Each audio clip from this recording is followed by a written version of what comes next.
नमस्कार, विराट 24 में आपका स्वागत है। रीवा में एनएसयूआई के कार्यकर्ताओं ने भाजपा कार्यालय के सामने उग्र प्रदर्शन किया। प्रदर्शन के दौरान कार्यकर्ताओं ने चुनाव आयोग के खिलाफ जमकर नारेबाजी की और उसका पुतला दहन किया। बताया जा रहा है कि प्रदर्शनकारियों ने पुतले को भारतीय जनता पार्टी का पट्टा पहनाकर जलाया, जिससे विरोध का स्वर और तेज हो गया। इस दौरान मौके पर भारी संख्या में कार्यकर्ता मौजूद रहे और माहौल काफी गरमाया रहा। जिलाध्यक्ष पंकज उपाध्याय के नेतृत्व में हुए इस प्रदर्शन में एनएसयूआई कार्यकर्ताओं ने चुनाव आयोग के फैसलों के खिलाफ नाराजगी जाहिर की। उन्होंने आरोप लगाया कि लोकतांत्रिक मूल्यों की अनदेखी की जा रही है और छात्र हितों की उपेक्षा हो रही है।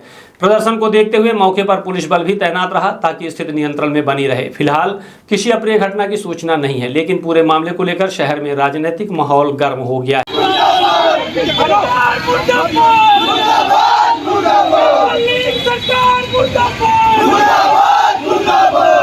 पार्टी कार्यालय के बाहर पुतला दहन किया गया है। किसका पुतला है? और देखिए, आज जो हमारा पुतला था वो चुनाव आयोग का था, लेकिन बीजेपी का पट्टा उड़ा के उनको बीजेपी का दलाल जो जिस प्रकार से भारतीय जनता पार्टी चुनाव आयोग को कठपुतली बना के काम करवा रही है। आपने देखा है कि अभी कुछ दिनों पहले राज्यसभा का चुनाव होना था, नामांकन भरा गया और नामांकन भरने के बाद हमारी एक सामान्य महिला कांग्रेस पार्टी ने उनको राज्यसभा का उम्मीदवार बनाया, लेकिन भारतीय जनता पार्टी ने पहले कांग्रेस के विधायकों को खरीदने का प्रयास किया। जब चुनाव आयोग को पता चला कि बीजेपी के उसमें कोई भी बिकने को तैयार नहीं है, तो फिर नरेंद्र मोदी जी जो हथकंडा अपनाते हैं और फोन करते हैं चुनाव आयोग को और उनका कठपुतली बन के बैठ जाता है चुनाव आयोग, उसी तरह उसने काम किया। हमारी प्रत्याशी का नामांकन ही रद्द करने का काम किया गया, क्योंकि उनको पता था कि विधायक कांग्रेस के एकजुट हैं और जीतू पटवारी जी के नेतृत्व में वो सब राज्यसभा जिताने के लिए उम्मीदवार तय हैं। लेकिन जब उनको पता चला कि नहीं हो रहा, तो इन्होंने चुनाव आयोग को खरीदते हुए उन्होंने नामांकन रद्द करा दिया। उसी के विरोध में आज बीजेपी कार्यालय के बाहर चुनाव आयोग का हमने पुतला दहन किया है। जिस प्रकार से भारतीय जनता पार्टी लोकतंत्र की हत्या करने में उतारू है, जिस प्रकार से संविधान को खत्म करने का काम कर रही है भारतीय जनता पार्टी, उसी के विरोध में आज हमारा ये प्रदर्शन था।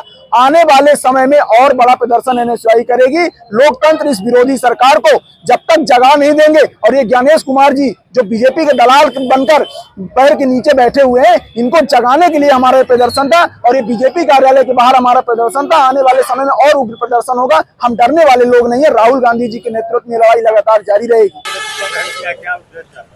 देखिए, जिस प्रकार से आपने देखा है कि अभी राज्यसभा का चुनाव होना था और हमारी कांग्रेस पार्टी की प्रत्याशी सुश्री मीनाक्षी नटराजन जी को बनाया गया।